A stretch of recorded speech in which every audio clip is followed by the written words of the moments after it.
Good afternoon guys! Papasok na naman tayo sa ating trabaho. At alam nyo ba, 2 araw na dito ngayong umuulan tuwing umaga. At pagpasok namin, may tubig na talaga dyan sa daanan. At alam nyo ba na dito ay ambon lang or patak-patak lang ng ulan, baha na agad dyan. Ilalo pa pag malakas ang ulan, talaga siguro bahain na talaga kami dito. Pero dito, bumaha man siya, mabilis din mawala ang tubig dahil binabacuum nila yan. Pagkatapos po ng ulan, binabacuum nila yung tubig, kaya mabilis din siya mawala. Ganyan sila dito kayaman, binabacuum. Kasi wala nga pong drainage ang mga daan dito. Kaya ang tubig, nandyan lang po yan sa daan. Kaya ang ginagawa nila, pag nawala na yung ulan, binabacuum naman nila. At yan lang guys, at update po tayo sa amin ngayon dito. Thank you God, thank you Ama, maraming salamat.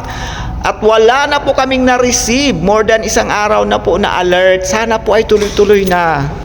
Para naman guys, manahimik na po kami rito at para po mapanatag na talaga yung aming pag-iisip dito, na wala na po kaming inaalala na baka mamaya mayroon na namang dumadagungdong diyan sa langit. Sana nga po ay tuloy-tuloy na po ito. Sana magkaroon na ng linaw para kaming mga nasa gitnang silangan wala na pong iniisip na kung ano man, no?